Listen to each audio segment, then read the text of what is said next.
de parte de la asociación, les hacemos la invitación para el Congreso de Neurología Veterinaria que se va a realizar en septiembre en la ciudad de Quito, del 19 al 22 de septiembre.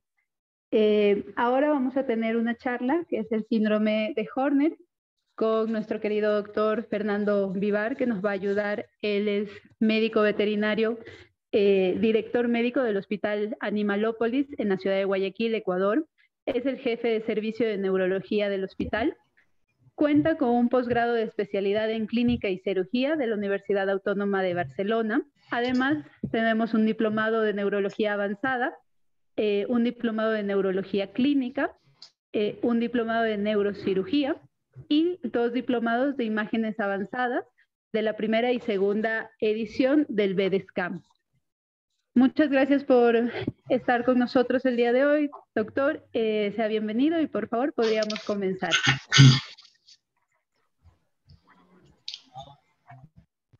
Honor venir a dar esta charla acá en esta plataforma y lo único que les voy a pedir es perdón por la garganta. Doc, no sé si soy solo yo, pero a veces se corta un poco el audio. Hay un rato que suena bien y se baja un poquito.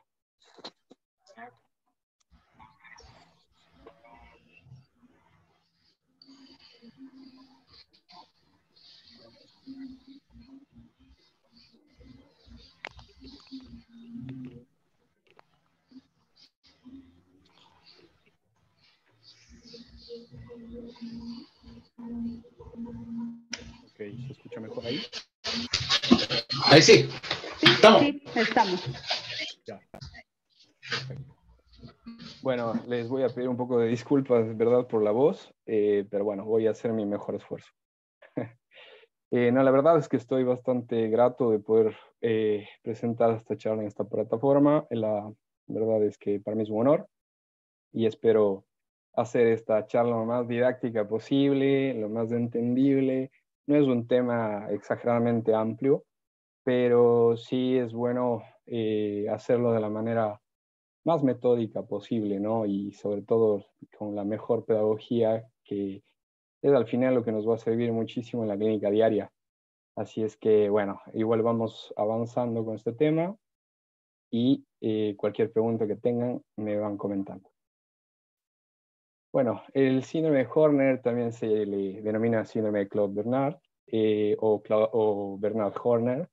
En realidad es en honor al que lo discernió la primera vez, que es un francés en 1869, perdón.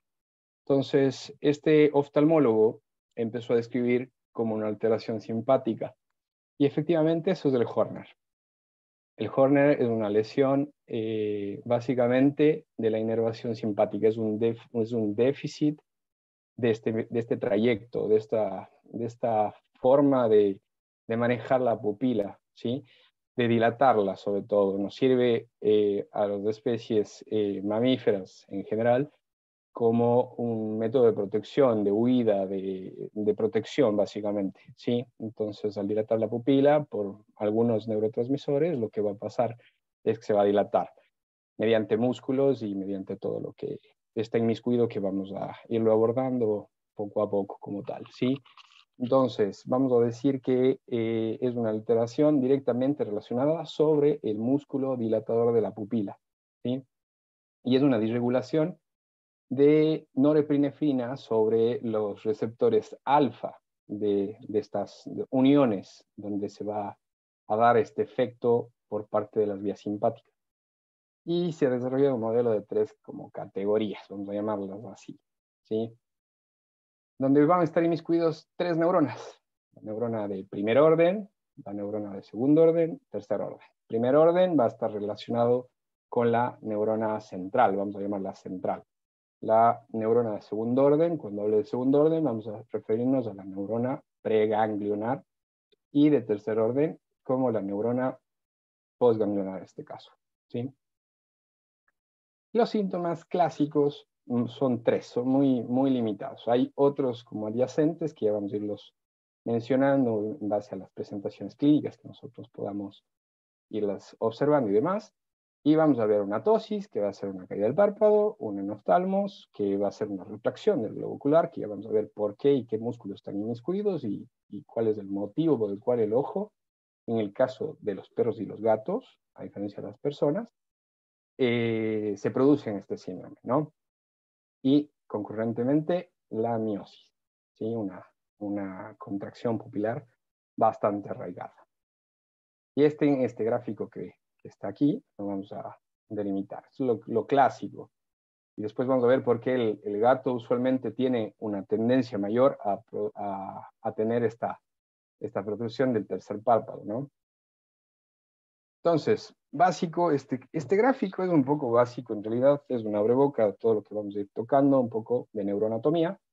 Y básicamente lo que quiero que se queden con este gráfico es de que la primera neurona viaja a nivel central, tal cual como lo estamos viendo, ¿no? Entonces después vamos a ir viendo las localizaciones de una resonancia que tengo y vamos a ir abordando cómo están las ubicaciones, cómo se va el trayecto, cómo va desplazándose, dónde hace sinapsis, neurotransmisores que están inmiscuidos en esto, que muchas de las veces también nos ayudan un poquito a entender cómo es la conectividad eléctrica y la sinapsis en este caso, ¿no? Entonces, la neurona de segundo orden, como pueden ver en azul, es la parte donde ya sale de la médula. Entonces ahora vamos a ir un poco manejando este asunto de ir viendo las ubicaciones. Como ven en el gráfico de la derecha, en la parte azul se ve como todo es central, en la parte roja ya empieza a manera periférica, por decirlo así, ¿sí? Hasta que estas raíces, como estamos viendo en amarillo, empiezan un poquito a manejarse, un poquito más desde afuera hacia adentro, ¿sí? Ya vamos a ver cómo estas fibras nerviosas, estos axones van a desplazar directamente hacia los órganos efectores, donde vamos a ir un poquito conversando con las siguientes diapositivas. ¿Sí? Vamos a hacer un poquito de recorderis, un poquito anatómico.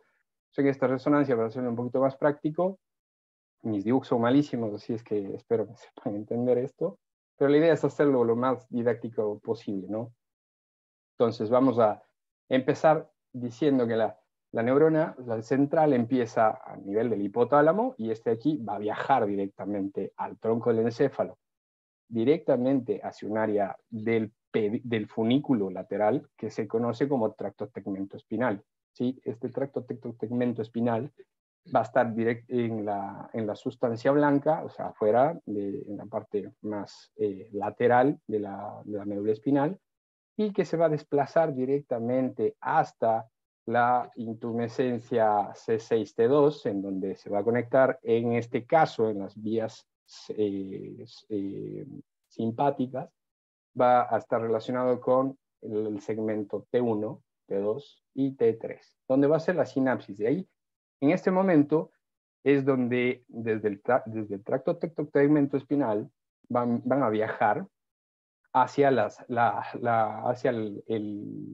asta intermedio lateral, lateral de la médula, de la sustancia gris, y ahí es donde va a ocurrir la sinapsis del axón con el cuerpo celular de la neurona número 2, ¿no? Del segundo orden o preganglionar. Y a esta manera se va a difundir en donde después de la conexión de la sinapsis que están teniendo T1, T2, T3, van a viajar a través del nervio espinal, pero en cambio de la raíz ventral.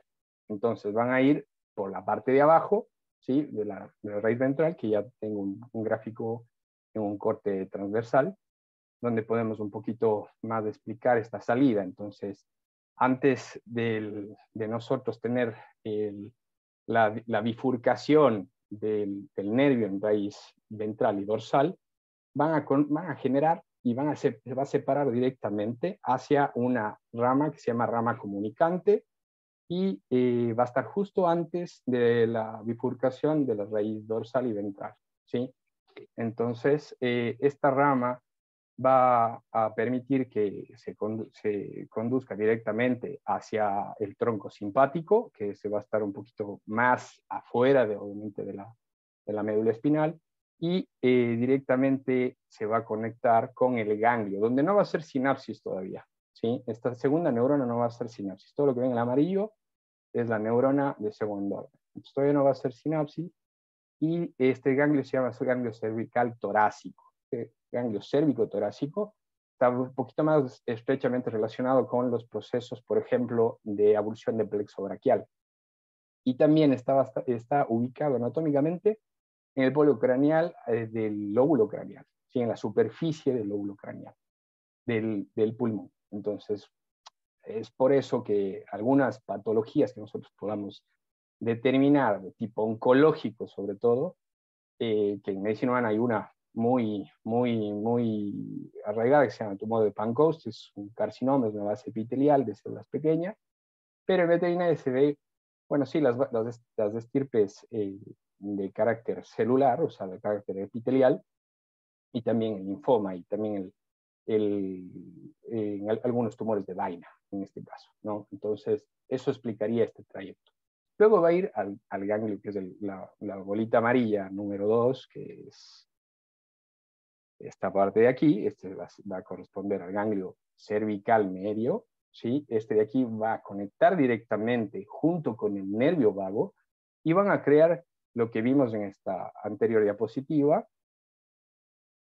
que es la vía como tal, o el pathway vago simpático. Entonces, a diferencia de medicina humana, donde el nervio vago no tiene relación anatómica con este nervio vago, la vía simpática, aquí sí discurre junto con el nervio vago por el área cervical. Como podemos ver, se dirige acá, todavía no hace sinapsis tampoco, ¿sí? Y va a llegarse a localizar directamente sobre la sinapsis de la tercera neurona.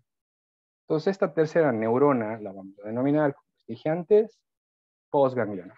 Entonces, acá los telodendrios se van a sintetizar, bueno, van a formular acá acetilcolina. Entonces, van a ser dependientes de receptores en este caso, colinérgicos, nicotínicos, los cuales van a facilitar la conductibilidad. Vamos a ver un poquito en otro gráfico también algunas consideraciones anatómicas, que la verdad es que anatómicamente ha sido súper difícil determinar cómo discurren estas a nivel dentro de la bóveda craneana a partir de la tercera neurona. Están bastante bien identificadas a partir de la primera neurona y la segunda neurona, como les había mencionado en este momento.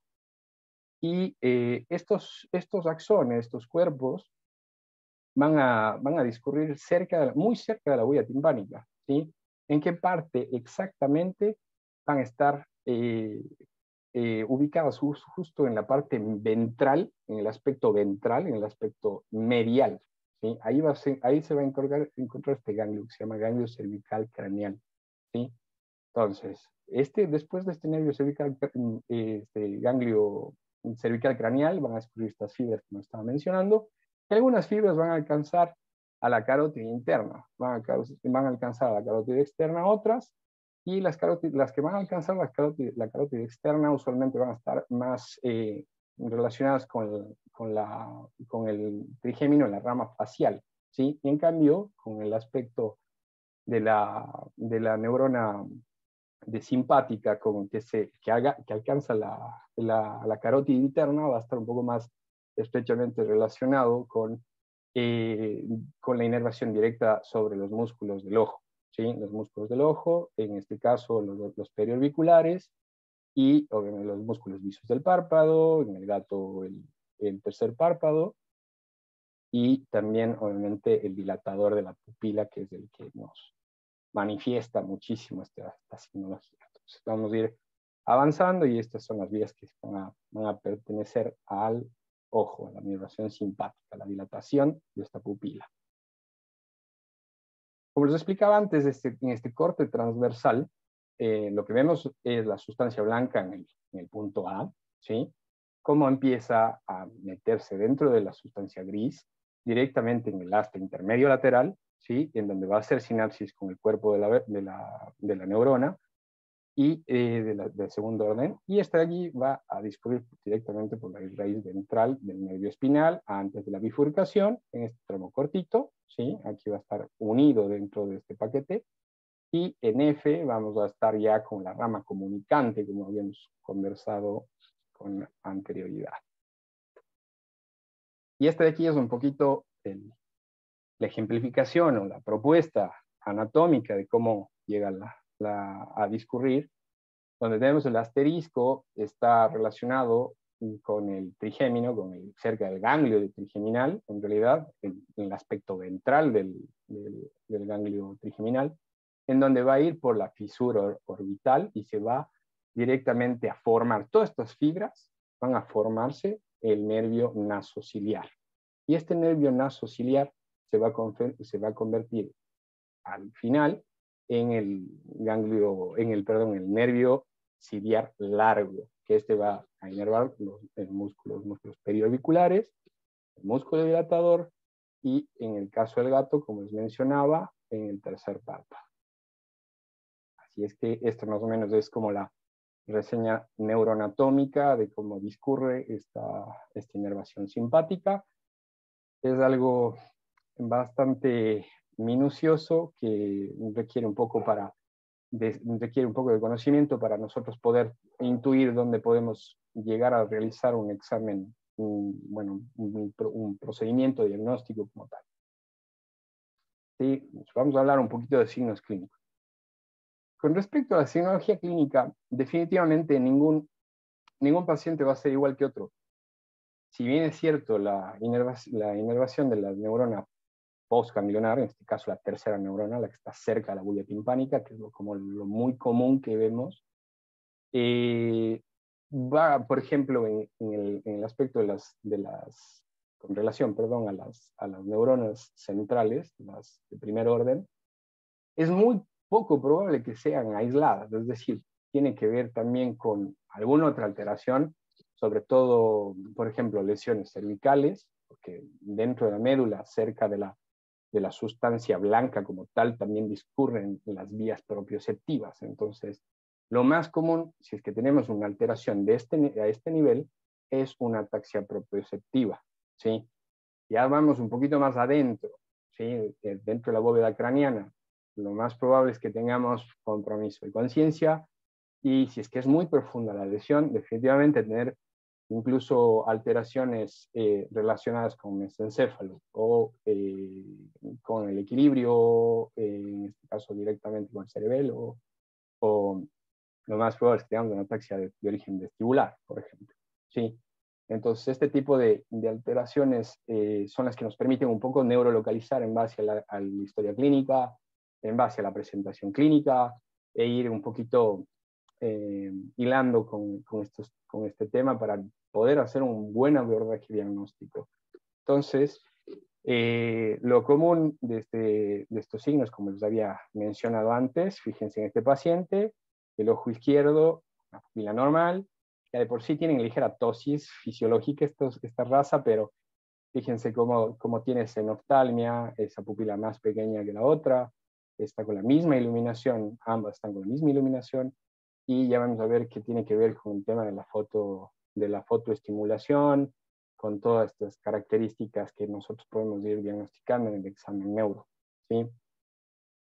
Entonces, ¿por qué se da la miosis? En realidad, la miosis depende de dos estructuras, sobre todo del músculo dilatador. Cuando no hay la fuerza de contracción suficiente, es decir, la pupila se dilata por contracción de este músculo del dilatador, que tiene dos funciones, simpática y parasimpática. Entonces, la parasimpática lo que va a hacer es relajar, ¿sí? Y va a estar un poco más estimulado con el par craneal 3, que es el que va finalmente a hacer que que la pupila se cierre. Entonces, en este caso, lo que tenemos que conocer es de que la función simpática como tal, lo que va a hacer es contraer, y por eso a la contracción, la pupila se va a dilatar, ¿sí? Y el otro del músculo del esfínter, que es el que va a estar principalmente guiado por el efecto parasimpático, por este parte en el que les había mencionado, que es el que finalmente lo que va a hacer es que va a relajar. Y esta relajación va a hacer que la pupila se contraiga. Entonces, aquí a mí me gusta mucho hacer referencia a algunos modelos, en realidad a unas analogías, ¿sí? En este caso, por ejemplo, con con el tema del síndrome vestibular paradójico. Es una lesión contralateral a la lesión, en este caso siempre del ipsilateral, ¿sí? En donde el tono del lado que está sano se mantiene, pero el otro tono, al no tener este estímulo como tal, esta inervación de tipo, en este caso del cerebelo por extensión como tal, lo que va a conducir es que la cabeza se va a ladear a un lado contralateral. Entonces, lo mismo pasa en este caso, ¿sí? Al no tener esta fuerza de contracción, la parte parasimpática está funcionando sin problema. No es que va a hacer más efecto como tal, sino lo que va a haber es una miosis, ¿sí? Entonces, esta miosis es la que nosotros vamos a interpretar mucho como la pupila afectada, al lado ipsilateral a la lesión donde estamos trabajando y demás, ¿sí? Entonces, dicho eso, ya vamos como un poquito actuando. ¿Qué es lo que sí pasa? Estas características sí, mióticas de esta pupila sí tienen contracción. Pero ¿cuándo tienen contracción? O sea, cuando nosotros vamos un poquito a interpretarlo de mejor manera. Lo mejor es realizarlo con una luz tenue, o sea, con condiciones escotópicas, ¿sí?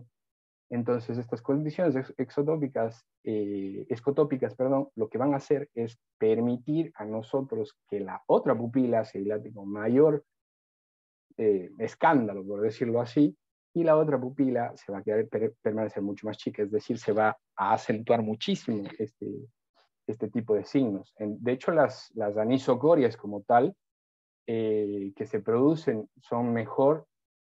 es mucho mejor evaluarlas con una luz tenue o con muy poca luz para nosotros no tener este problema diagnóstico como tal, porque sí se contrae.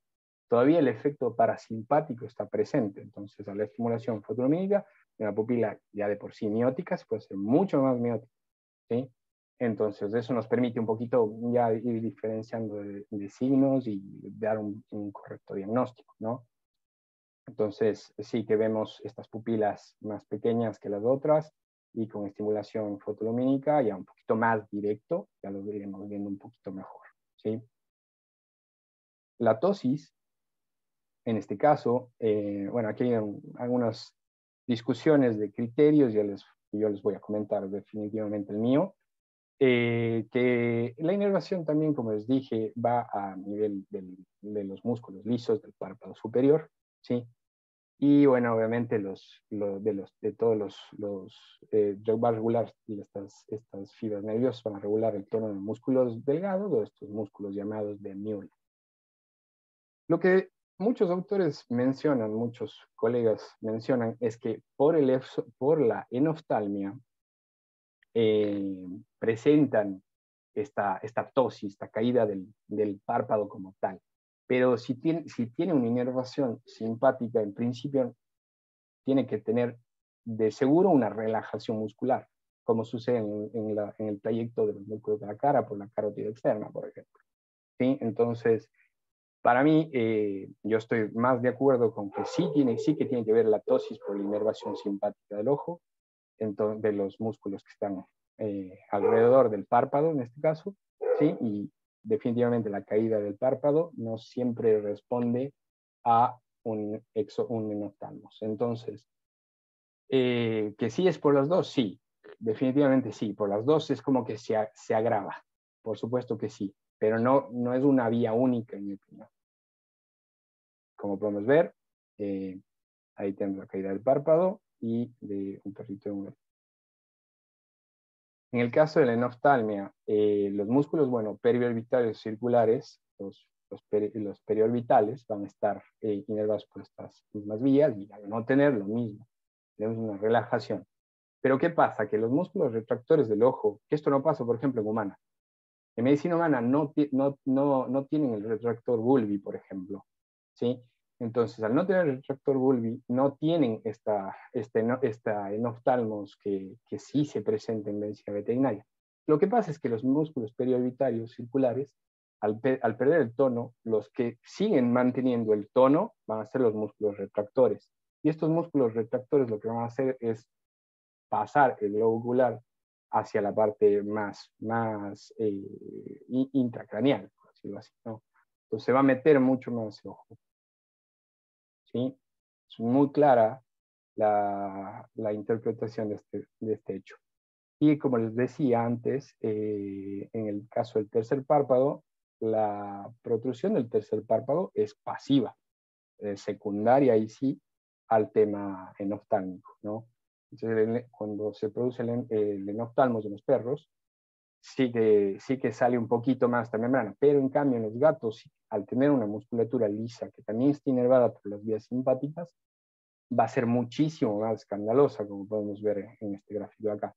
El otro paciente, como les mencionaba antes, fisiológicamente tiene algo de tosis, algo de problemas palpebrales, de caída palpebral como tal, pero es bastante más evidente en el gato, que aquí, bueno, ahí también se puede apreciar que la pupila izquierda está un poquito más miótica.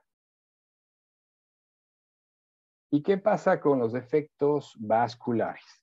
En los defectos vasculares, como los había mencionado, con las vías simpáticas que discurren algunas fibras por la carótida externa, que van junto con la rama trigeminal de la rama facial, sí que se ha visto que esta región rostral, como tal, las orejas y la parte rostral, incrementa un poquito la temperatura. Entonces, no es algo que honestamente nos damos mucho cuenta, es un poquito más complicado de ver, no siempre pasa tampoco, pero sí empieza a incrementar un poquito de temperatura debido justamente a la vasodilatación que se produce por el déficit de inervación simpática. Entonces, sí pueden tener incremento de temperatura. De hecho, hay un caso de un felino que por el incremento de temperatura en el pabellón auricular condujo a un depósito anormal de melanocitos y causó una pigmentación del área que era temperatura dependiente, era térmico dependiente. Y vamos a hablar un poquito de un paciente que tiene Horner parcial, ¿sí? Los pacientes de Horner parcial son de difícil disolución en cuanto a por qué estos pacientes no producen tosis, ¿sí?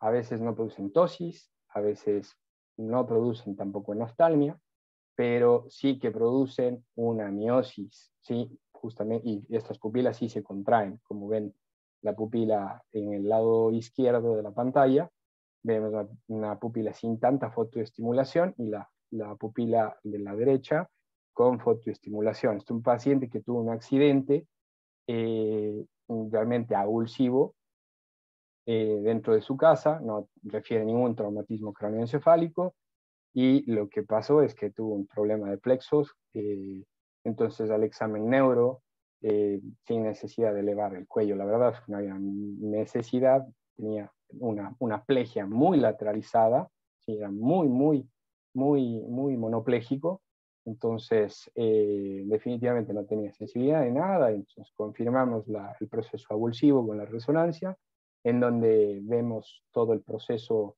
edematizante que se produce por el tema de avulsión. Su paciente tiene un Horner preganglionar, ¿sí? Es un nodo de segunda neurona. Otro Horner parcial, en este caso, ¿sí? Paciente con un quiste cervical, ¿sí? Una siringomielia. Este paciente presenta ligera tosis y también, como pueden ver, una anisocoria ligera. Entonces, este es un paciente que a esta lesión intramedular tan extensa, lo voy a poner de nuevo aquí, intramedular tan extensa, la verdad es que era muy probable que pueda llegar a concurrir con esto. Y como les digo, este era un paciente que tenía otras signologías clínicas, tenía mucho dolor cervical, tenía una monoparesia del miembro torácico izquierdo y bueno, tenía muchísima dificultad para caminar en este caso, pero el Horner explicable en este es un Horner central, ¿sí? Entonces, en cuanto a las etiologías, bueno, con la primera neurona, la neurona central, las etiologías más comunes que se pueden dar son las etiologías traumáticas, con cualquier traumatismo cráneoencefálico definitivamente. Están también los émbolos aéreos, los émbolos gaseosos, cualquier proceso iatrogénico que posiblemente podamos llegar a causarles dentro del canal, sobre todo en el aspecto ventral, ¿no? El tema neoplásico, definitivamente cualquier neoplasia, aunque no están tan descritas por la cercanía a los macroadenomas hipoficiarios, hay algunos autores que lo ponen como una probabilidad de sí que causaron un Horner. Tienen que ser realmente unos macroadenomas muy extensos por la ubicación y la localización, pero sobre todo ya vendríamos procesos un poquito más complejos, ¿sí? Entonces vendríamos, si es que está, por ejemplo, por donde discurre el tronco del encéfalo, ya tendríamos una alteración con formación reticulada ascendente, tendríamos un proceso con un poquito más de alteración de vigilia, pacientes obnubilados y demás. En el caso definitivamente de cualquier tumor dentro de las meninges, dentro de la médula como tal, intraaxial o cualquiera de este tipo a nivel cervical, es un potencial causante de provocar un Horner. Y las infecciosas, bueno, cualquier meningoencefalitis igual puede producir este tipo de cosas.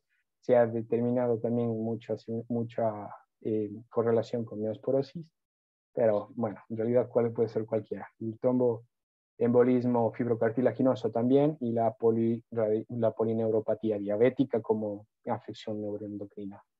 Entonces, después de eso vamos a ver qué tipo de pruebas diagnósticas son las esenciales, y de una manera bastante sencilla se puede también determinar algunas de las patologías que podemos llegar a tener dentro de esta neurona central o de primer orden, ¿sí? Las etiologías de la neurona de segundo orden, en cambio, entra con el tema idiopático. Mucho porcentaje de los pacientes de idiopático, no nos gusta decirlo así, pero la verdad es que definitivamente no hemos hallado la causa para estas de acá, ni tampoco para el postganglionar. Entonces, la iatrogenia sí que se puede dar por bloqueos, por ejemplo, bloqueos en donde está inmiscuido el plexo braquial, que no son características que se mantienen durante el tiempo. O sea, es un Horner estacional, es temporal, ¿sí? En la gran mayoría de los casos. No es que es imposible que tenga un efecto permanente como tal, pero sí que es lo más común es que tenga horas en cuanto el anestésico, el fármaco anestésico, ya no presente esta inhibición como tal de canales calcio.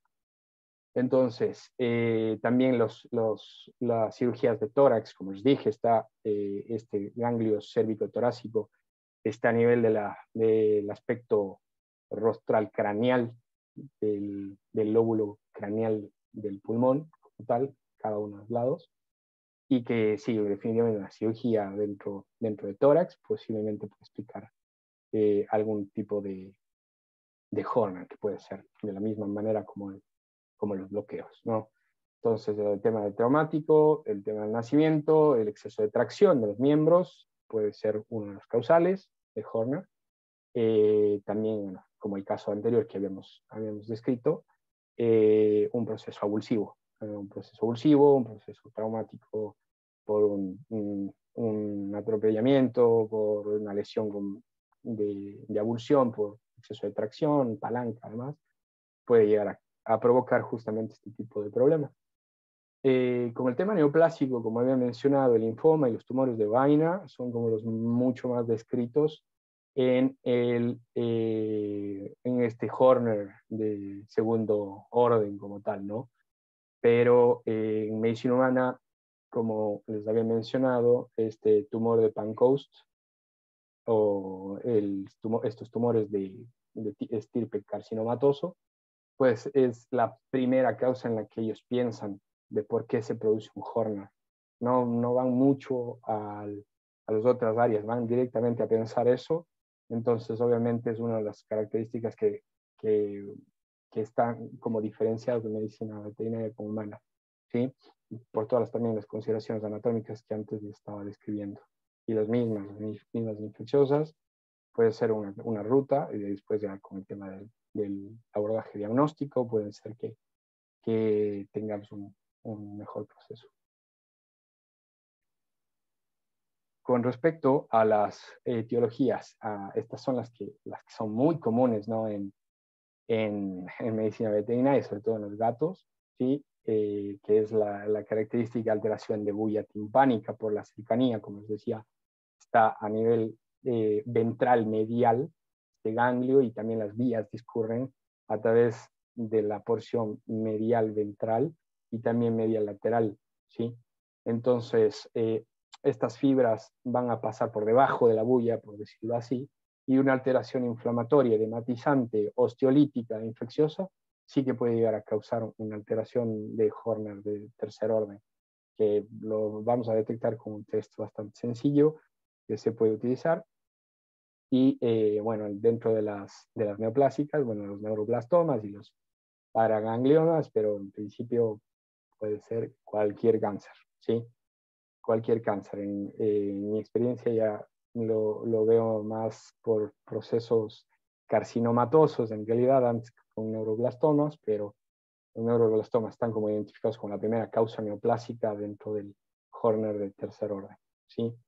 Lo mismo, características infecciosas, ectoparásitos, cualquier perforación de tímpano, y aquí va un poco el tema del abordaje diagnóstico, de la clínica y demás, ¿sí?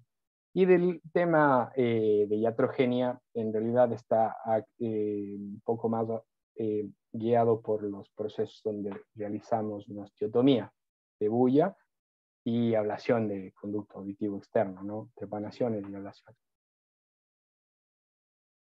Con respecto al Horner idiopático, que realmente es bastante frecuente, lo que vamos a mencionar es que puede afectar definitivamente a cualquier raza, en este caso tanto a perros como a gatos, pero los Golden sí que son los pacientes que más predisposición tienen a provocar un Horner, ¿no? Aproximadamente son el 2.6%, frente a las otras razas que son 0.03%, aunque los Collies sí que pueden llegar a tener un poquito más de protagonismo, la diferencia de otras razas, obviamente no tanto como los Golden Retriever.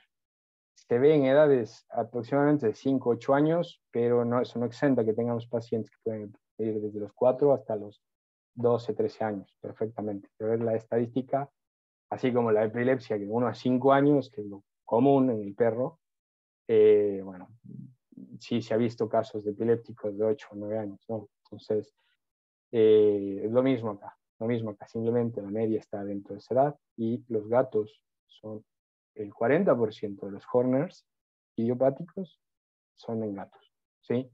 Entonces, es una especie que muchas de las veces podemos hacer todo el abordaje diagnóstico junto con la oftalmóloga, siempre tratar con oftalmología en conjunto con neurología.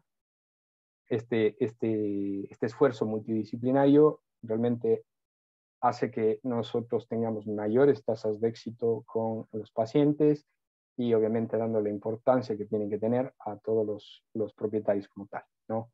Entonces, que se ve mucho, como les decía antes, con los postganglionares y con los preganglionares, ¿sí? Con los centrales no se observa tanto en base a los test que se pueden hacer, que ya vamos a hablar un poquito, pero se sitúan entre postganglionares y preganglionares. Entre los métodos diagnósticos, obviamente el examen neurológico en conjunto con oftalmología. El servicio de neurología y hacer una buena neurooftalmo por parte del oftalmólogo es esencial para nosotros poder guiarnos un poquito en el diagnóstico y decir, tener un tema de discusión, si tienes esto, pero no tienes esto, pero tienes esto, pero por acá podemos quizás abordar, hagamos esto primero, incluso irnos con el dermatólogo, la dermatóloga, que nos ayuda con el tema de la otoscopía y la videotoscopía. Como les digo y les repito, el tema multidisciplinario es muy, muy importante. Entonces, en muchas ocasiones en donde amerita y donde tenemos esta historia clínica que le ponen gotas y le ponen gotas y le ponen gotas, y no tenemos una noción de si es que esa membrana timpánica está permeable o no, que puede conducir a una inflamación, y la inflamación obviamente puede conducir a cualquier infección y provocar un Horner en este caso, en razas predispuestas o anatómicamente más predispuestas, ¿sí? Entonces, el test con simpático miméticos también. Hay algunos tests, realmente el que realizo yo es con el test de fenilefrina. Este simpático mimético es agonista de las ramas simpáticas, por lo cual lo que va a hacer es incrementar, vamos a hablar un poquito.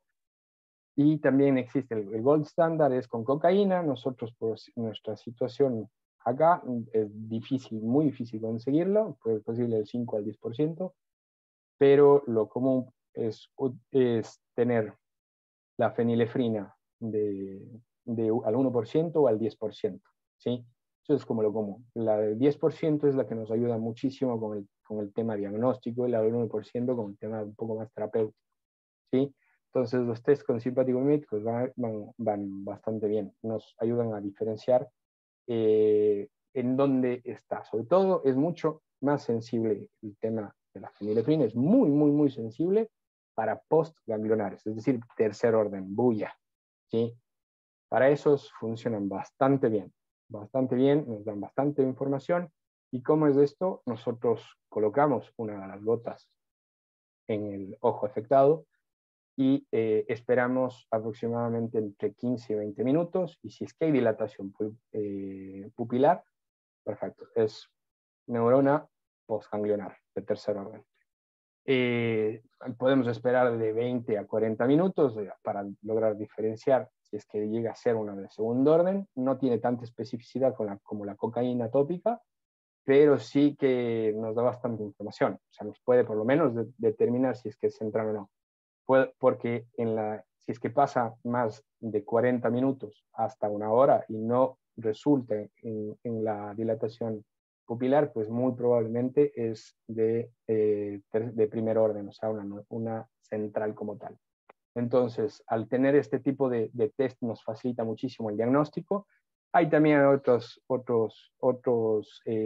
agonistas simpáticos, otros simpáticos miméticos. La verdad es que el más común es la cocaína tópica.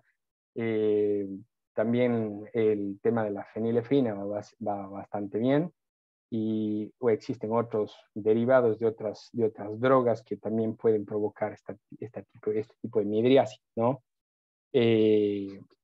Pero con respecto a los más utilizados, definitivamente es la fenilefrina. Entonces es esencial ver un hemograma por las características que les había mencionado, procesos oncológicos, infecciosos, no mide como tal inflamación, pero podemos ayudarnos de otras pruebas serológicas, con alguna proteína C reactiva, con dimeros D y demás, pero sobre todo la bioquímica sérica por el tema diabético, ¿sí? Entonces, la bioquímica sérica nos ayuda bastante, también el proceso de pérdida muscular, todos estos van a confluir en una analítica bastante arraigada del tema bioquímico sérico, ¿sí?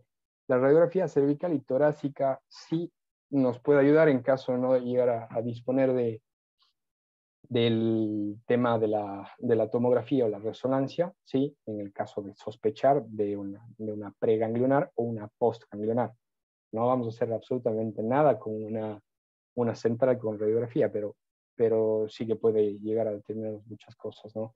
A no ser de que hagamos una mielografía alta y aún así sin tanto detalle diagnóstico, si no sospechamos de un proceso compresivo, de afección de vías, en este caso propioceptiva. Entonces es una opción válida. La opción de la tomografía computada, la verdad, es bastante buena, funciona muy bien, muy, muy bien. En la preganglionar y la postganglionar funciona bastante bien. En la que no funciona muy bien, en algunos casos, exceptuando el tema de la región cervical, porque la Mielotac nos da muchísima información, es relativamente sencilla de practicar, y el tema de la parte intracraneana es la complicada, en caso de sospechar de este tipo de neurona central, ¿no? Pero realmente la resonancia magnética detecta todas. Puede ser a cualquiera. Obviamente en algunas regiones tenemos más facilidad que en otras de poder realizar este tipo de métodos, y también, bueno, los costos son a veces un poco privativos también para los propietarios. Entonces, pero definitivamente si van a tener una elección y ustedes tienen la posibilidad de hacer resonancia magnética, es muy, muy, muy buena prueba, ¿sí? La miringotomía también es una de las pruebas que también se pueden hacer. Nosotros no la hacemos lastimosamente, pero da bastante información, sobre todo el aspecto intracavitario del oído medio, ¿no? Donde después del tímpano, donde estamos teniendo el acúmulo en la bulla timpánica. Bastante bien. La osteotomía sigue siendo un diagnóstico, si es que estamos sospechando de esto, para saber qué tipo de material recolectamos y demás. Y obviamente si tenemos que hacer algún otro estudio un poquito más avanzado, como la biopsia directamente del tejido localizado, y si es que ya estamos sospechando de otros procesos un poquito más acercados, guiados con los procesos neoproliferativos o los procesos infecciosos, bueno, el análisis de fluido cerebroespinal es bastante bueno. ¿Sí? Otra de las cosas que también suelo hacer mucho con el oftalmo, que ambos lo hacemos, en el caso de neurointensivos, de medición de nervio óptico como tal, pero también nos permite conocer si es que hay alguna otra relación, por ejemplo, una diferenciación rápida en caso de no estar los clínicos. Y para esto, para diferenciar si es que hay algún proceso retrovulvar que esté causando una anisocoria, por ejemplo, que no tiene nada que ver con el Horner, en este caso algo retrovulvar, pero sí que nos ayuda muchísimo con la oftalmóloga. En este caso hacemos mucho esta prueba, hacemos muchísimo, ¿sí? Entonces vemos si es que tenemos alguna interrupción, alguna disrupción que nos pueda facilitar un poquito más el conocimiento. Si es que la resonancia, y definitivamente en algunos casos el análisis de fluido cerebroespinal, ¿sí? O el tratamiento va a depender definitivamente de la causa subyacente. En este caso, los problemas centrales siempre van a ser más difíciles. En algunos aspectos, no en todos, pero lo común es que sean bastante más complicados, ¿sí? Entonces, vamos a ir a trabajar la signología clínica del paciente, vamos a ir a trabajar todo lo que tiene que ver con alguna alteración de todo este epineuro común del cuello, o algún proceso del plexo braquial, o algún proceso pulmonar. Todo va a ir en base a eso, ¿no? Como tratamiento sintomático, porque hay que también recalcar que el Horner como tal, signológicamente, no es un problema mayúsculo. O sea, esa signología no es un problema mayúsculo. Nos da diagnóstico de cosas que pueden ser mayúsculas, sí, pero en muchas ocasiones puede resultar siendo estético, ¿sí? Y se puede manejar con algunas sustancias. En este caso, el tratamiento sintomático con fenilefrina, a corto plazo, por supuesto, es una de las opciones que nos pueden ayudar. Los déficits permanentes, como les mencionaba, puede llegar a vivir un perro tranquilamente con una anisocoria permanente, con este defecto de estimulación simpática, que no va a repercutir en la vida del paciente como tal. Entonces, ¿qué es lo que sí vemos? Que el Horner idiopático, lo común es que en un mes estén bastante bien, ¿sí? No responden a esteroides, no responden a ningún tratamiento que nosotros podamos intentar o interactuar una vez que ya quitamos todas las causas subyacentes como tal, pero puede llegar a demorarse hasta 15 semanas. O sea, que tener un poquito de paciencia, conversar con los propietarios y mencionarles que es una de las probabilidades que puede llegar a pasar. Sobre todo, el médico lo que tiene que brindar siempre al propietario es tranquilidad y obviamente esperanza. Dentro de todo siempre es importante. Obviamente esperanza con conocimiento y de base científica, ¿sí? Entonces, esto es lo que nosotros podemos más o menos interpretar como el tema del tratamiento. Con el tema de los bloqueos, después de la instilación como tal, de la inoculación y demás, sí que tenemos que esperar, como les dije, de acuerdo a qué tipo de agente nosotros estemos inoculando, esperamos el tiempo y lo más probable es que no haya ninguna alteración y que les ayudemos a los anestesistas a pasar el susto con la mayor tranquilidad del mundo, ¿sí? Con respecto a las osteotomías, es mucho más común el Horner inducido por las osteotomías que en los perros, por ejemplo. Entonces, el Horner en los gatos siempre se produce 58.3% de las veces, cada vez que ingresan a una trepanación de bulla, frente a los perros, que es bastante más bajo, como podemos ver ahí. Pero, repito, de acuerdo a las características traumáticas, lo que se realice y al tiempo que nosotros podamos darle al paciente de recuperación y al tipo de abordaje que realizamos, esto va a depender de la recuperación como tal. Y lo que sí, algo que tenemos que marcar es que si es que por algún motivo hay una avulsión de plexo braquial, si es que hay recuperación o restablecimiento de las funciones del miembro afectado como tal, no depende en lo absoluto ni se asocia con el Horner. Está presente anatómicamente cercano, pero no depende de la recuperación del Horner preganglionar en este caso, ¿sí? Y por último vamos a ver un casito clínico de una paciente que se llama Camille, que llegó este año. Es Camille, es una felino de una comuna europeo, esterilizada, 4 años de edad, ¿sí? Vacunas despaciadas al día, es una gata indoor, no sale, no convive con otras mascotas, es bastante solitaria, solo consume dieta comercial premium y no hay mayor problemas. Esta paciente hace un mes presentó molestias en el oído. Los propietarios mencionaban que se sacudía muchísimo, que empezó a tener muchos problemas un poco con este tema. Entonces, a muchos veterinarios, la propietaria me comentaba que les realizaron muchos seguimientos de otitis en realidad. Entonces, justamente unilateral derecha, muy unilateral, ¿sí? Y lo que mencionaba es que había residuos constantes. Y luego observaron un cuadro oftalmológico. Este cuadro oftalmológico empezó a preocuparse un poquito a las propietarias y empezaron igual, lo mismo. Nuevas opiniones, les realizaban limpiezas ópticas, los tratamientos se manejaban también con colirios, lo manejaban con esteroides tópicos, con esteroides sistémicos y antibioterapia, ¿sí? Y el paciente, antes de llegarme a mí, empezó con una hiporexia una semana antes y 2 días previos que una de las doctoras con las que usualmente me deriva a los pacientes, me contacta para realizar el abordaje neurológico en este caso, ¿sí?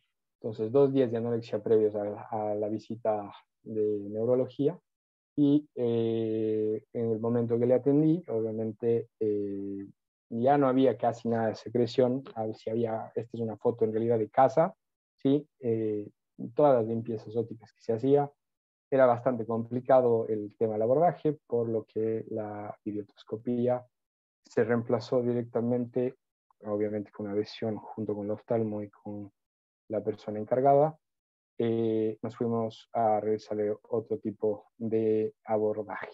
Entonces, el examen neuro, lo que vamos viendo, esta paciente, el examen físico, está alerta, no tiene ningún compromiso mental, ninguna marcha normal, está normométrica, es difícil ver la normometría en los gatos, pero no caminaba, no tenía déficits, no se veía circling, no había ningún ladeo ni nada de esto, al menos algo muy notorio no lo había, exceptuando el tema postural de la cabeza, ¿sí? El tilt que estaba ipsilateral a la lesión donde nosotros estamos observando el Horner derecho, ¿no? Entonces la condición corporal tenía un poquito más disminuida, mencionaba que la gatita tenía una condición corporal un poquito más grande, entonces tenía un ligero head tilt derecho, corrección postural, Y los reflejos espinales, la verdad, no tenía ninguna alteración, todo estaba normoflexivo, no había dolor, no había signología de dolor para nada, alrededor de la bulla, ni a la ligera tracción de la oreja. A veces con gatos nos arriesgamos un poquito con eso, pero nos ayuda un poquito a diferenciar una otitis media. ¿Sí?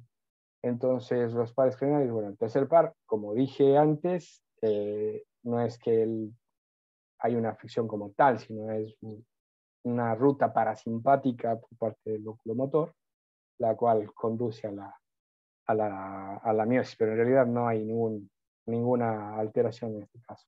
¿Sí? El reflejo fotolumínico del ojo derecho, si tenía contracción leve, pero lo tenía, y el ojo izquierdo estaba bastante bien. ¿Sí? La lateralización de la lesión claramente es del ojo derecho. Como ven, la inclinación cefálica en estática del paciente, hay de estos después del test. Entonces, haciendo la reglita de la manita, la edad, raza, sexo no tenía mucho que ver, se puede presentar en cualquiera, ¿sí? En cualquier edad, tiene 4 años, una gata mestiza, la verdad no tiene ninguna relación, no es más predispuesta, por ejemplo, que un persa como tal a tener lesiones ópticas como tal, es que no. El comienzo de la enfermedad fue hace algún tiempo, es decir, fue progresivo, entonces ya hablamos de historia remota. Cómo fue el curso como tal, fue realmente empeorando, fue hace mucho tiempo y después fue empeorando. El tema de la lateralización está bastante lateralizada, tiene dolor, no tiene dolor, en este caso, es muy importante si tiene dolor en neuro, y sobre todo en neuro, si es que hay lateralización o no tiene lateralización. Nosotros empezamos a tener un detalle como prediagnóstico y una neurolocalización, que es lo que nos interesa muchísimo. Neurolocalización en el sistema nervioso es la tercera neurona, es postganglionar, ipsilateral a la lesión, desde donde estamos nosotros observando. Entonces, si hacemos nosotros nuestro vitamín D, las causas vasculares que pueden llegar a causar esto son bastante difíciles, ¿no? Ya hablaríamos de un proceso central por el tema del tromboembolismo fibrocartilaginoso en el cervical o de esto, si es que tampoco hay procesos diabéticos, sería muy poco probable. Entonces, y por el test de evaluación que también hicimos. Entonces, el tema que traumático es muy progresivo, a no ser que haya sido por efecto tóxico en realidad, ¿sí? Entonces, tóxico y traumático, por ahí sí. La anomalía congénita, no, tiene 4 años. El defecto metabólico, lo mismo, no vemos un poco arraigado dentro de esta lesión. Idiopático, puede ser.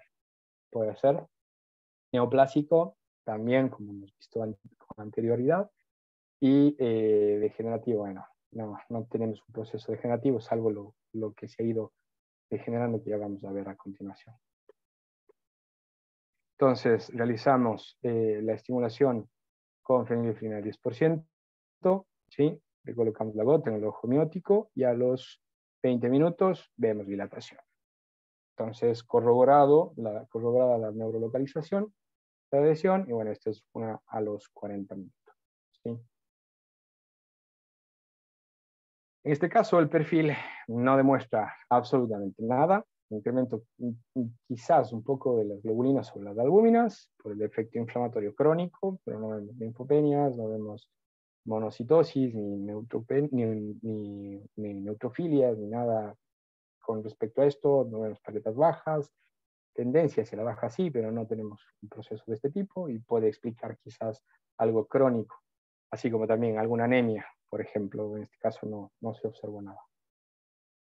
Entonces se decidió realizar una tomografía y efectivamente confirmamos que es postganglionar, ¿sí? Entonces, lo que observamos en esta tomografía, en el aspecto ventral de la bulla, justamente por donde van a discurrir estas fibras nerviosas, estas ramas simpáticas hacia el ojo, las vemos bastante degenerado. Hay un proceso osteolítico de la bulla timpánica y el otro oído, la verdad, bastante conservado, el oído derecho, bastante bastante osteolítico. Como ven, las paredes de los oídos no están edematizadas, no están grandes, actualmente con otitis externas que evolucionan a medias o a internas en el peor de los casos. Se ve como hay una estenosis de canal bastante, pero el problema era lo que les mencionaba, los tratamientos tópicos, los tratamientos esteroides también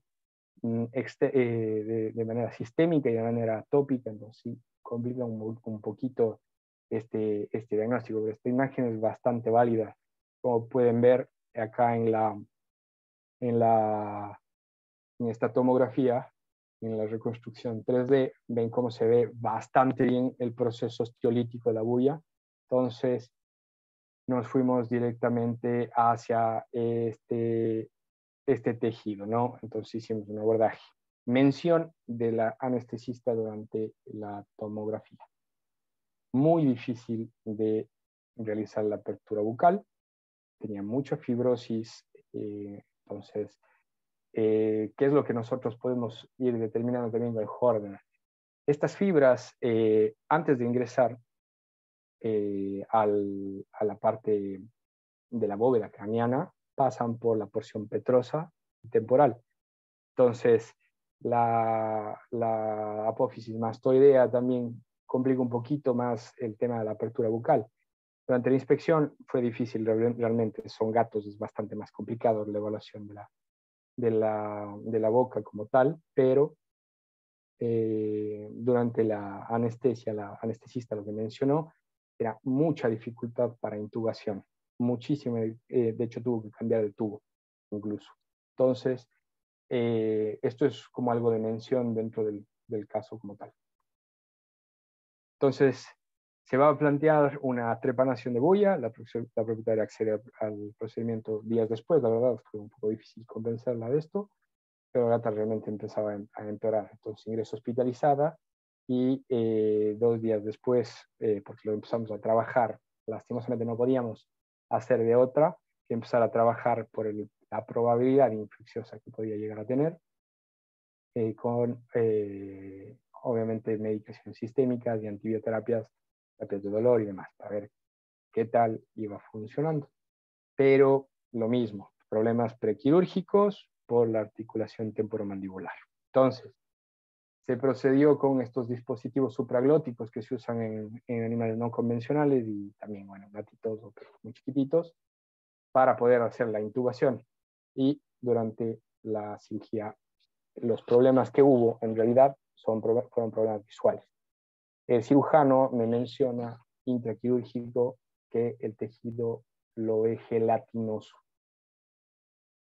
La primera impresión que tuve en realidad fue, bueno, puede ser por el proceso osteolítico y demás, todo el tema purulento y demás. Entonces le pedí que tome una muestra un poquito más considerable después de la trepanación, mandar a cultivar, por más de que realmente era poco probable que nos salga algo en el cultivo, por las medicaciones que nosotros estábamos ya administrando, y que tome las 2 muestras, en realidad. Muestra tanto para cultivo antigrama, en conjunto con histopatología, una biopsia. ¿Sí? Era algo que no me esperaba. Obviamente a la propietaria se le menciona este aspecto y, bueno, no le gustó nada la noticia como tal. Entonces, días después a la intervención, la verdad que la gata empezó a comer bastante bien, estaba con mucho ánimo, le colocamos igual por si acaso un tubo de esofagostomía para poder alimentarla en caso de que no pueda, y el cultivo nos salió negativo a las 48 horas de incubación, y el problema fue este. Semana después, enviamos a este tejido a la histopatología y lastimosamente de la bulla timpánica era un carcinoma de células escamosas.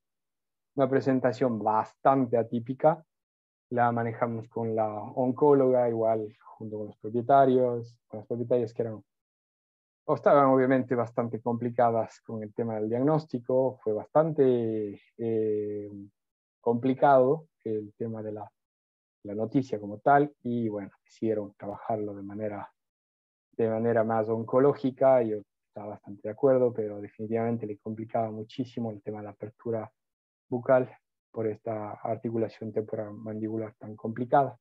Entonces, la gata empezó a decaer bastante, la onco también le intentó ayudar muchísimo en este caso, y todos fueron paliativos al final hasta que decidieron lastimosamente eutanasiarla. ¿Sí? Es un caso realmente bastante atípico. Mi primer caso de una bulla timpánica con este carcinoma de células escamosas. Entonces, fue algo bastante complicado. ¿Sí? Y esto fue lo único que me preguntaba desde el inicio, qué era lo que tenía, qué es lo que podía pasar, y es lo que siempre nos vamos a preguntar, pero en base del razonamiento clínico, el razonamiento diagnóstico, como fueron viendo, el diagnóstico va cambiando conforme vamos nosotros adentrándonos en las pruebas diagnósticas y tratamiento como tal en este caso. Pero fue bastante complicado. Entonces, aproximadamente al mes y medio, después de la cirugía, mes y medio, la paciente fue eutanasiada. ¿Sí? Y es que espero que haya sido de su agrado la charla, y que si tienen preguntas me van haciendo. Y a ver, que acá no había visto esto. Tenemos algunas preguntas en el chat, Doc. Te las puedo ir leyendo. Vale, vale. Mejor. Y si alguien tiene más preguntas, la pueden ir colocando, o al final podemos abrir los micrófonos y vamos haciendo las preguntas sin problema. El doctor Pablo Ricota pregunta, ¿cuál sería la diferencia del uso de fenilefedrina al 1 o al 10%? Fenilefedrina, perdón. Sí. Bueno, el 1% simplemente nos va a permitir un poco el tratamiento de la enfermedad como tal a corto plazo, pero realmente para diagnóstico, la del 10% y 20% es solo de uso tópico local o para solo examinación para el tema oftalmológico, pero para test como tal, la del 10%, y para tratamiento, en este caso, vendría bastante mejor el tema la del 1%. Perfecto. El doctor Freddy nos pregunta, ¿qué opinas, qué opina en el gato del síndrome de Howe? Bueno, la verdad es que es bastante complicado. Es bastante complicada la asimilación en realidad con este síndrome. Pero sí que puede llegar a generar una lesión preganglionar, o sea, muy comparable con este tipo de diagnósticos que nosotros podemos hacer. Pero en realidad, con respecto al tema de abordaje diagnóstico, me gusta muchísimo pensar en este tipo de patologías.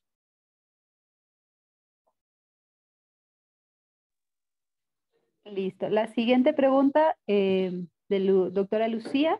¿Las neoplasias o neumonías en gatos pueden ser la causa? Sí, en verdad sí que pueden ser. O sea, pero no neumonía. La neumonía es un poquito más intraparenquimatosa. En realidad estaría más influenciado por el tema linfomatoso o de este tipo de células redondas. De ahí, estas sí que pueden dar, por ejemplo, el síndrome de Howe, que es muy bilateral, así que tienen en ambas ramas simpáticas, o que evoluciona ambas ramas simpáticas como tal.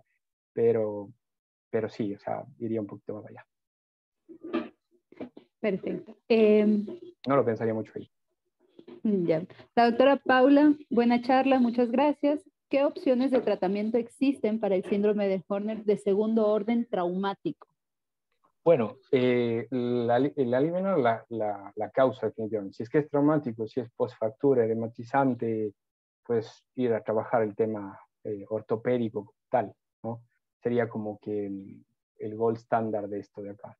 Pero realmente, si es que pueden hacer una cirugía por una avulsión en donde tenemos algún desmembramiento, por decirlo así, ya es bastante más complicado. Entonces, si es que no hay ruptura de raíces nerviosas, no hay mucho problema en realidad. Si es un proceso edematizante que causa una isquemia en estos días, por efecto compresivo, física básica, pues sí, sería como es el tema de opción de tratamiento. Listo. Doctor William Pinzón, semiológicamente, ¿qué signos ayudarían a caracterizar el origen del síndrome de Horner? Ya.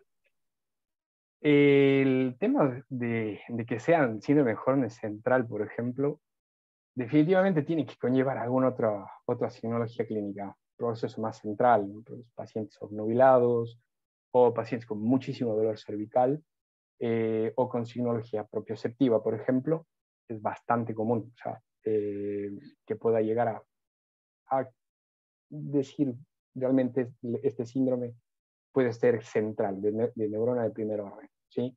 Obviamente con efectos un poquito más severos, con historia clínica, edematización unilateral, fracturas y puede ser lesiones también cervicales, procesos donde tengamos alguna lesión con signología de vago, por ejemplo, podemos llegar a interpretar como que es este tema, ¿no? Radiografías de tórax, ir al pulmón, a estas zonas anatómicas donde les había mencionado.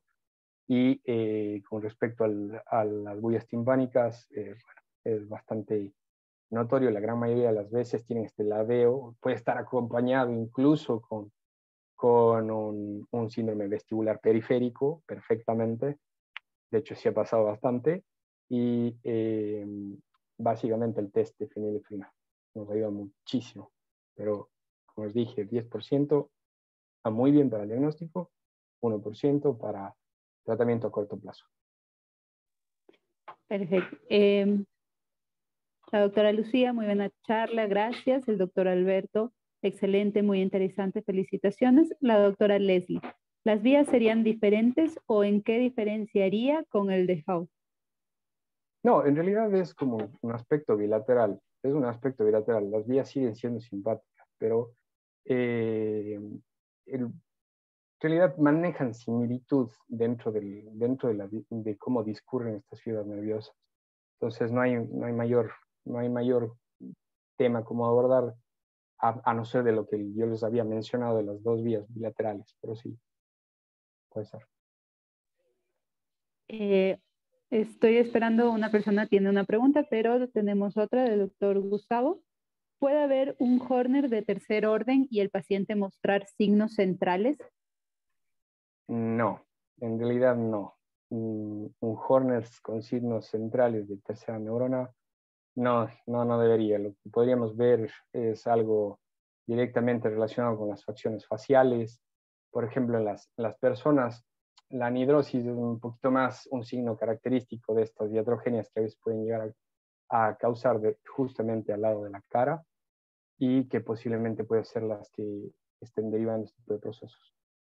Pero no sería muy lógico pensar en uno de tercer orden con signología central, a no ser que tenga alguna irradiación muy complicada. Todo se puede en realidad, pero es poco probable, es muy poco probable. Ok, tenemos otra pregunta. Doctor, en caso de Horner iatrogénico por bloqueos, ¿se refiere a bloqueos de las raíces cervicales?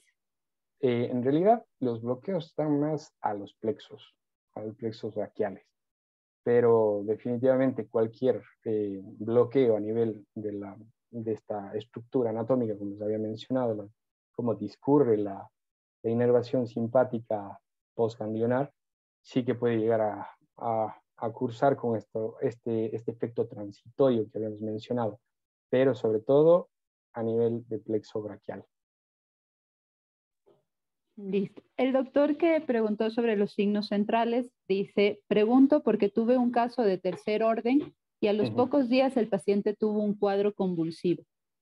Ya.